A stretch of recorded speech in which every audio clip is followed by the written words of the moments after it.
Dan untuk mengetahui perkembangan proses hukum dugaan penistaan agama oleh Muhammad Kece, sudah bergabung bersama kami Kabag Penum Polri, Kombes Pol Ahmad Ramadan. Assalamualaikum, selamat sore Pak Ahmad. Waalaikumsalam warahmatullahi wabarakatuh. Selamat sore Bung Abraham. Ya, sampai di mana proses kasus ini Pak? Ya, tentu Polri secara profesional akan menindaklanjuti kasus ini ya. Setelah memverifikasi, menganalisa bukti-bukti yang telah dikumpulkan, Polri telah melakukan panggilan klarifikasi terhadap beberapa saksi. Saksi-saksi yang dipanggil dan diklarifikasi adalah saksi ahli bahasa Indonesia, saksi IT, dan saksi hukum agama Islam. Kemudian setelah mempelajari dan menerima masukan dari saksi-saksi tersebut, penyidik menyimpulkan bukti awal sudah cukup sehingga kasus ini yang tadinya di tahap penyelidikan ditingkatkan menjadi penyidikan. Oke. Demikian, Mas. Apakah artinya Muhammad Kece sudah ditetapkan tersangka?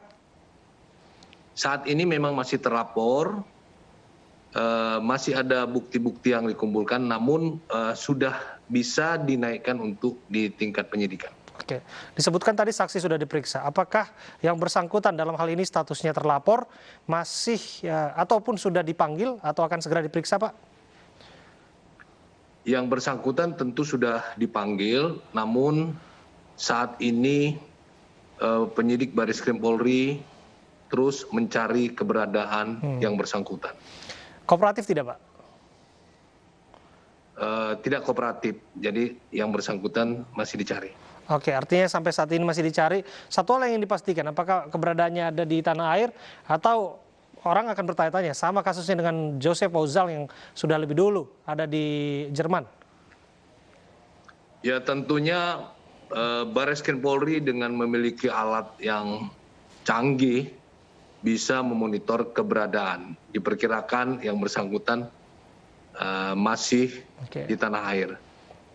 Pak, disebutkan ini kan bermula dari laporan masyarakat. Kami ingin tahu persis sebetulnya berapa laporan yang masuk terhadap kasus dugaan penistaan agama.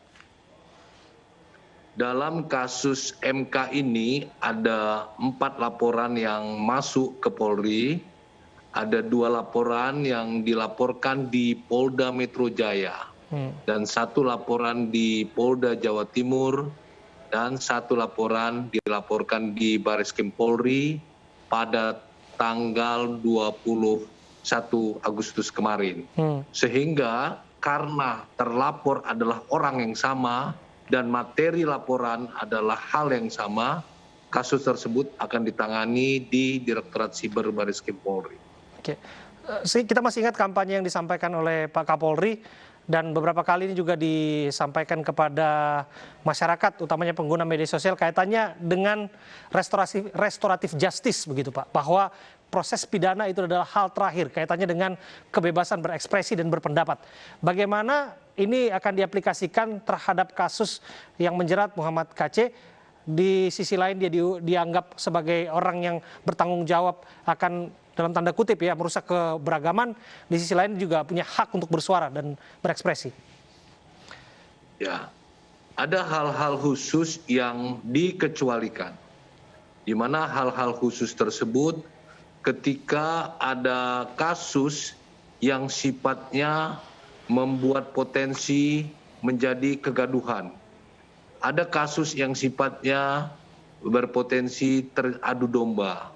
Nah, kasus-kasus ini merupakan kasus yang pengecualian. Kasus yang dimaksud bisa dilakukan restoratif justice adalah kasus-kasus individu. Sedangkan kasus yang disampaikan atau dilakukan oleh terlapor saudara MK ini adalah kasus yang meresahkan masyarakat, kasus yang diduga menghina dan meresahkan umat Islam.